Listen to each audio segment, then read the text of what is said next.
Welcome to Zenith History Today. We're diving into some of the most outrageous and fascinating stories in the history of deception. We're uncovering the tales of history's greatest con artists and the unbelievable scams they pulled off. These are stories of audacity, cunning, and in some cases sheer brilliance that left their marks on society and continue to serve as cautionary tales.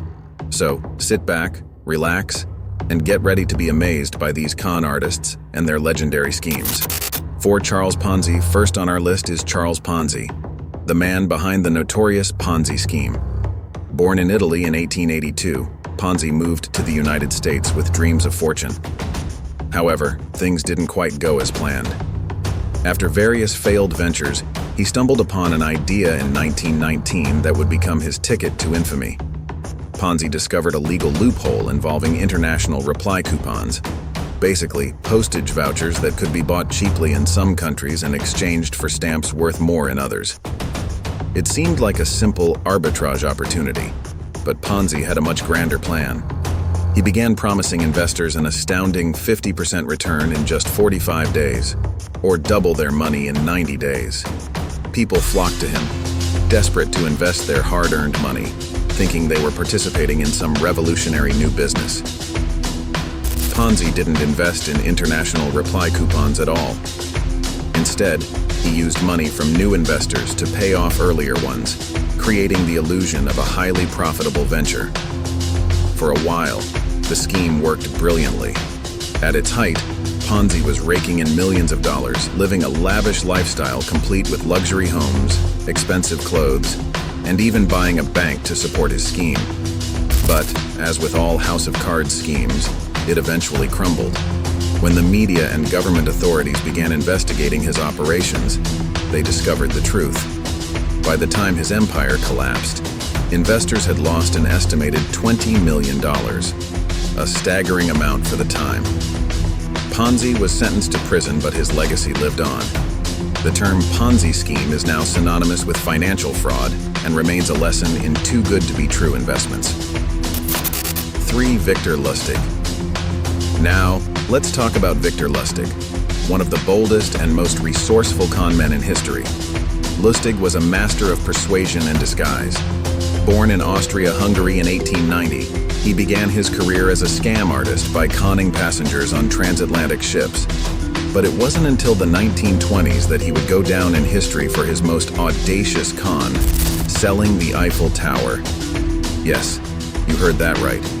Lustig sold the Eiffel Tower. Twice.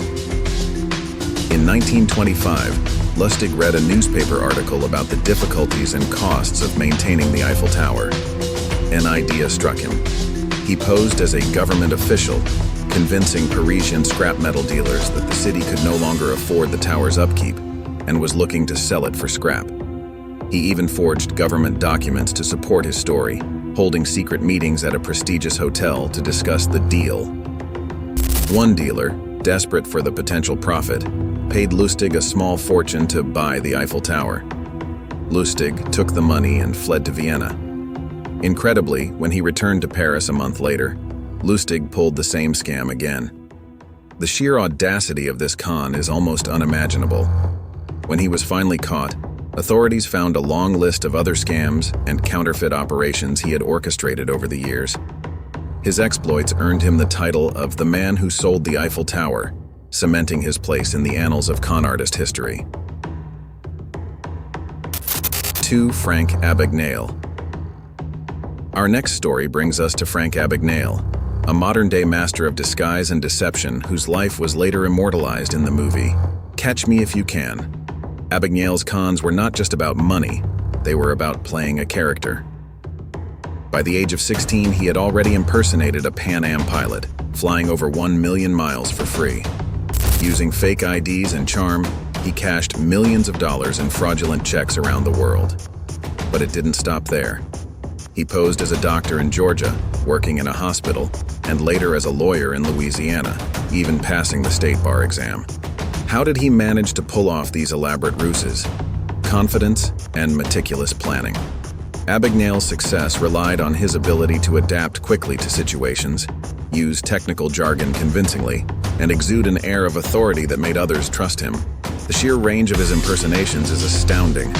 Imagine walking into a hospital and finding that the doctor treating you is not a doctor at all, but a young con artist playing a role. Or envision sitting in a courtroom where the prosecutor grilling you barely has a high school education. That was the power of Abagnale's deceptions. Eventually, his exploits caught up with him, and he was arrested. In a surprising twist, the FBI offered him a deal: work with them to catch other fraudsters in exchange for a reduced sentence. Abagnale agreed, turning his life of crime into a career of crime prevention. Today, he works as a security consultant, advising businesses and law enforcement on fraud prevention. His story remains one of the most fascinating examples of con artistry, blurring the lines between crime and genius. 1. Anna Sorokin. Finally, we have Anna Sorokin, also known as Anna Delvey, the fake heiress who recently shook New York's high society. Sorokin arrived in New York in 2013, claiming to be a German heiress with a $60 million trust fund. She dressed in high fashion, stayed at luxurious hotels, and rubbed shoulders with the city's elite. But unlike other con artists who operated in the shadows, Sorokin thrived in the public eye. Her scam was as much about perception as it was about money. She convinced banks to lend her money, hotels to let her stay on credit, and friends to cover expenses with promises of repayment that never materialized. The brilliance of Sorokin's con lay in her manipulation of people's desire to be associated with wealth and success. She crafted an image of a wealthy socialite so convincing that even the savviest New Yorkers fell for it. For a while, she lived the high life, attending exclusive events, chartering private jets, and planning to open a lavish arts club in the heart of Manhattan. However, the facade began to crack when hotels, friends, and businesses started demanding their money back. Sorokin's arrest in 2017 revealed the extent of her deceit. She was found guilty of multiple counts of grand larceny and theft of services in 2019, receiving a sentence of 4 to 12 years in prison. Her story serves as a modern-day lesson on the power of illusion and the lengths some will go to maintain it. These stories, while intriguing and, in some cases, almost admirable in their complexity, remind us of the dangers of blind trust and the allure of easy money. Con artists like Ponzi, Lustig, Abagnale, and Sorokin thrived on people's willingness to believe in their carefully constructed fantasies. They exploited human greed, trust, and the desire for quick profits, leaving a trail of financial ruin and cautionary tales. Today, scams have evolved with technology, but the underlying principles remain the same. If something seems too good to be true, it probably is. So the next time you hear about a get-rich-quick scheme or an incredible deal, remember these legendary con artists and think twice before you fall for the trap. If you enjoyed this deep dive into the world of deception, don't forget to like, share, and subscribe for more incredible stories from history. Let us know in the comments which con artist fascinated you the most, or if there are other legendary scams you'd like to hear about. Thanks for watching, and stay vigilant.